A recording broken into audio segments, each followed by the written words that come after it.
নমস্কার, কেমন আছেন সবাই? প্রিয়াঙ্কা লাইফস্টাইলের নতুন আরেকটি ব্লগে আমি প্রিয়াঙ্কা আপনাদের সবাইকে স্বাগত জানাই। আজকের হলো মঙ্গলবার আর এখন সকাল 8:30 বাজে। আর এখন থেকেই ব্লগটা শুরু করছি। তবে পুরো ব্লগটা প্লিজ স্কিপ না করে দেখবেন, আশা করছি খুবই ভালো লাগবে। গতকালকের ব্লগে আপনারা দেখেছেন আমার বারান্দায় জল উঠে গিয়েছিল আর উঠান রাস্তা সব তো জলে থই থই করছিল। কিন্তু একটা রাত পেরোতে এই জলটা সমস্ত নেমে গিয়েছে।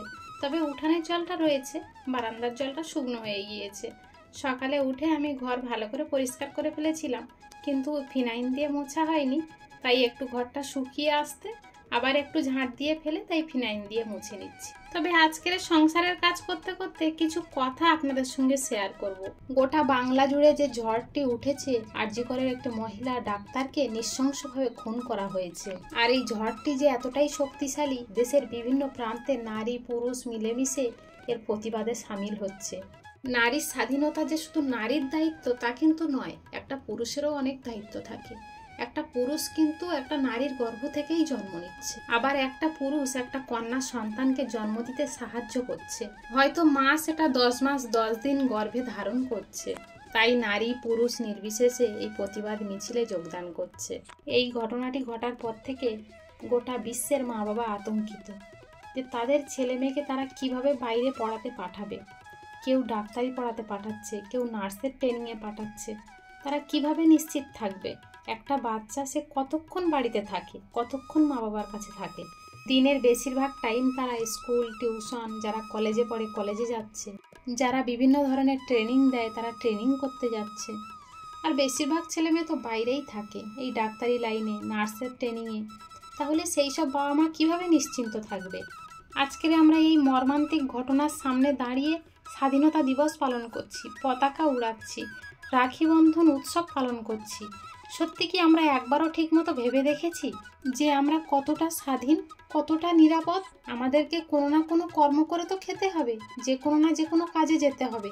তাহলে আমরা সেখানে কতটা সেফটি? আমাদের পরবর্তী প্রজন্মকেও তো নিজে পায়ে দাঁড়াতে হবে, আর নিজে পায়ে দাঁড়াতে গেলেই তো বাইরে বেরাতে হবে। কেউ স্কুলে টিচারই করবে, কেউ কলেজে টিচারই করবে, কেউ ডাক্তারি, কেউ নার্সিং, যে কোনো না যে কোনো একটা কাজ তারা বেছে নেবে। এই সব কথা ভাবতে গিয়ে কিন্তু এই বাংলার প্রতিটা মা বাবা আতঙ্কিত হয়ে পড়েছে। সারাদিন ধরে খবরে বা সোশ্যাল মিডিয়ার মাধ্যমে যতটা আমরা দেখতে পাচ্ছি, বাচ্চা হারানো মায়ের যে আর্তনাদ, সেটা সত্যি অতীব কষ্টের, সেটা আর ভাষায় প্রকাশ করা যাবে না। আর আপনারা তো দেখতে পাচ্ছেন যেটা কতটা মর্মান্তিক দুর্ঘটনা একটা। যে মায়ের কোল ফাঁকা হয় একমাত্র সেই মাই জানে এর বেদনা কতটা। তবে আমরা তো সবাই মা, আমাদের একটাই কর্তব্য থাকা উচিত, আমাদের মেয়ে হোক বা ছেলে, মেয়েকে যেমন আমরা পায়ে বেড়ি পরিয়ে ঘরেতে বসিয়ে রাখার চেষ্টা করি, এখানে যাবে না ওখানে যাবে না, এইটা মানবে ওইটা মানবে, আমাদের ঘরের মেয়েটাকে আমরা দুটো পায়ে বেড়ি পরিয়ে রাখি, আর ছেলের পায়ে একটাও বেড়ি দিই না। সেটা না করে ছেলেটির পায়েও একটা অন্তত বেড়ি দিতে হবে। তাকে সিংহের মতো ছেড়ে দিলে হবে না, তাকে এমনভাবে মানুষ করতে হবে সে যেন অন্যের দুঃখে দুঃখী হয়, অন্যের সুখে সুখী হয়, অকারণে যেন কারোর উপরে বড় কথা না বলে। একটা পিঁপড়েকেও আঘাত করতে গেলে যেন 10 বার ভাবে যে পিঁপড়ে তো আমাকে আঘাত করেনি, তাহলে আমি তাকে আঘাত করব কেন? যদিও পিঁপড়ে আঘাত করে থাকে, তাকে কিন্তু সরিয়ে দেওয়াটাই উচিত। আমাদের সবাইকে এই রকম ছেলে মানুষ করতে হবে, না হলে আমরা মা বাবা জীবনে কলঙ্ক। এমন মা বাবা হলাম আমরা, ছেলেকে ঠিকভাবে মানুষ করতে পারলাম না। সেরকম মা বাবা হওয়ার এক টুকরোও দরকার নেই। এমন একটি সমাজে আমরা বাস করছি, প্রত্যেকটা মানুষ টাকা টাকা টাকা টাকা করে করে লোভ লালাসিত হয়ে উঠেছে। আর এই টাকার জন্যই কিন্তু সব কিছু করছে। কোনো মানুষকে খুন করতেও দ্বিধাগ্রস্ত হচ্ছে না। একটা কাজ করার আগে পিছনের কথা ভেবে দেখছে না যে পরবর্তী সময়ে কি হতে পারে।